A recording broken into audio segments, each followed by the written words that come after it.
राधे राधे। जय श्री कृष्णा। आज हम जानेंगे हाथ पर बनने वाले एक विशेष शुभ योग के बारे में।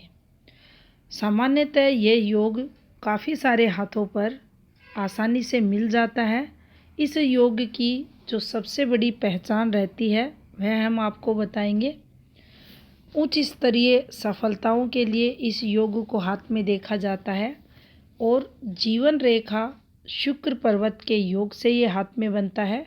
तो चलिए देखते हैं किस प्रकार से इस योग का निर्माण होता है। ये जो आपको रेखा दिखाई दे रही है ये हमारे हाथ की जीवन रेखा रहती है।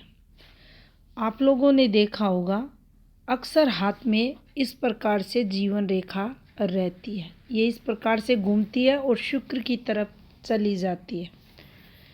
लेकिन जब ये योग बनता है, मालवीय योग जिसे कहते हैं, उस कंडीशन में आप देखेंगे जीवन रेखा कुछ इस प्रकार से आपको हाथ में मिलेगी।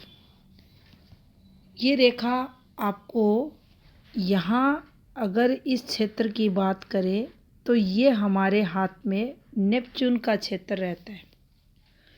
इसके आगे ये केतु का क्षेत्र रहता है। जब भी हमारी जीवन रेखा नेपच्यून क्षेत्र का स्पर्श करती हुई हमारे केतु क्षेत्र के पास आकर इस प्रकार से हमारे शुक्र को कवर करती है, ये पहली स्थिति इस योग के लिए। दूसरी स्थिति बनती है हाथ में शुक्र विकसित रहे, दोष मुक्त रहे। अब देखिए आप इस हाथ में देखेंगे जीवन रेखा तो अच्छी चल रही है। ये देखिए स्पेस भी ले रखा है लेकिन ये यहाँ आकर ठहर गई।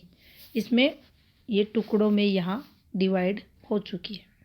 तो ये योग इस जीवन रेखा पर नहीं बनेगा। यहाँ अगर आप देखेंगे हाथ में कुछ इस प्रकार की जीवन रेखा रहे और साथ में शुक्र विकसित रहे। अब देखिए जब भी यहाँ आकर शुक्र को स्पेस मिलता है इस क्षेत्र पर, तो ये हमारे टैलेंट का क्षेत्र रहता है। किसी भी जातक में कोई विशेष कला है, वह सिंगर हो सकता है, डांसर हो सकता है, फिल्म अभिनेता हो सकता है, कुछ ना कुछ उसमें ऐसा मिलेगा जो अपने टैलेंट के कारण विशेष सफलताएं जीवन में पाता है। मालवीय योग जिसके भी हाथ में आपको मिलेगा वह जातक कुछ विशेष सफलताएं आपको प्राप्त करता हुआ जीवन में दिखेगा। अब देखिए यहाँ अगर ध्यान दिया जाए इस योग पर, शुक्र को स्ट्रोंग कर दिया गया है। शुक्र स्ट्रोंग होगा तो जातक का सोशल नेटवर्क बहुत अच्छा रहता है, उसका व्यक्तित्व भी प्रभावशाली देखा जाता है। कला का क्षेत्र विकसित यहाँ बताया गया है, ये पार्ट विशेषकर शुक्र का। तो यहाँ से उसके जीवन में टैलेंट का प्रभाव देखा जाता है पॉजिटिव वे में। इसके साथ नेपच्यून को भी स्थान दिया गया है। अब नेपच्यून ग्रह की अगर यहाँ बात की जाए तो नेपच्यून ग्रह भी ग्लैमर का ग्रह होता है, रहस्यमयी चीज़ों को बताता है। शुक्र की तरह ही व्यक्ति को चकाचौंध भरी जिंदगी देता है, यानी सफलताएं यहाँ नेपच्यून ग्रह भी देता है। ये भी जातक को सफलताएं जीवन में दिलाता है। अब इन दोनों ग्रह को यहाँ स्पेस मिलना जीवन रेखा द्वारा शुक्र की जो पावर रहता है उसमें वृद्धि को दर्शाता है। शुक्र द्वारा जातक को जीवन में सफलताएं मिलती हैं।